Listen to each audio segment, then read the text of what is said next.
नमस्कार, मैं हूँ रेखा पालीवाल और आप देख रहे हैं जीवन रेखा चैनल।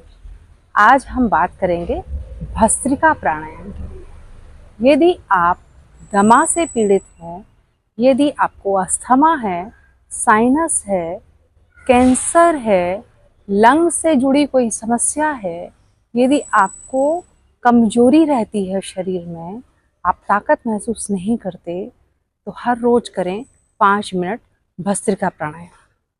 कैसे करना है ये मैं आपको बताती हूँ। 2 तरीके से करते हैं इसको। पहला तरीका है, सांसों को भरेंगे हम, यूं हाथ ले जाएंगे ऊपर सांसों को भरते हुए और सांस को एक झटके के साथ छोड़ेंगे नीचे। ये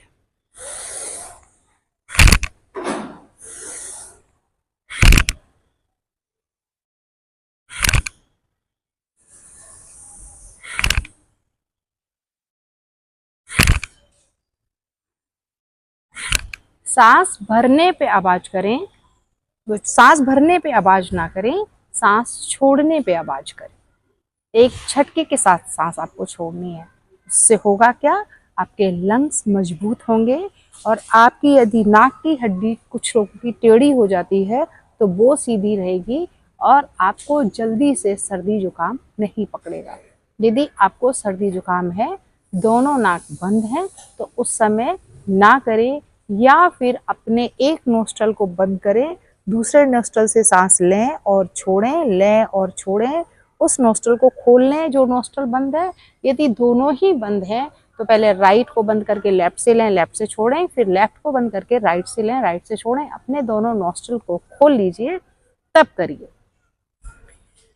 ये 5 मिनट में आपको 60 बार आप कर सकते हैं इसको।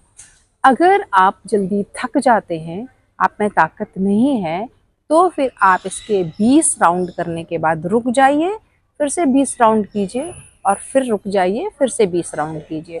लगातार जब आप 60 बार करेंगे तभी आपको आराम मिलेगा। 5 मिनट तक आपको करना ही करना है, चाहे आप रुक रुक के करें या फिर एक साथ। इसी का दूसरे तरीके से जो भस्त्रिका प्राणायाम करते हैं वो इस तरीके से करते हैं कि हाथों को यहाँ पे ऐसे रख लेते हैं और सामान्य, कोई ताकत नहीं लगानी है, कुछ नहीं लगानी, बस ऐसे रख लीजिए।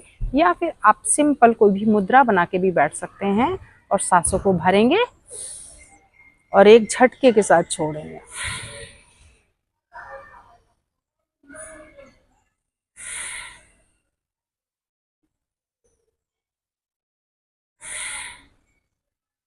जितनी देर आप सांस लेने में लगा रहे हैं उतनी देर आप सांस छोड़ने में लगाइए।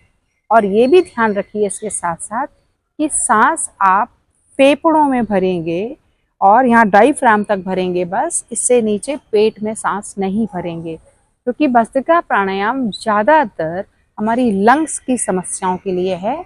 इसको अगर दमा और अस्थमा है या ट्यूबरक्लोसिस यानी कि टीबी जैसी आपको बीमारी है, उसमें भी ये अस्थमा भस्त्रिका प्राणायाम आपको बहुत लाभ करेगा।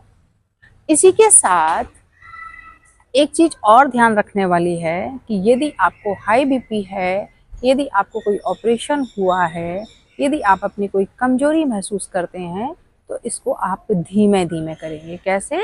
सांस भरेंगे और पूरी सांस छोड़ेंगे धीमे से। तब आपको झटके के साथ नहीं छोड़नी है। और जैसे ही आपको लगे कि अब मैं ठीक फील कर रहा हूँ, अच्छा या कर रही हूँ, अच्छा महसूस कर रही हूँ या कर रहा हूँ, अब मैं कर पा रहा हूँ, तो इसको आप पूरी तरीके से करें। इसके साथ यदि आप थोड़ा सा यहाँ पे दबाव दे के बैठते हैं तो इसमें आराम ये रहेगा कि आप सांस को पूरी तरीके से बाहर छोड़ पाएंगे। कैसे? देखिए, भरें आराम से बिना आवाज किए,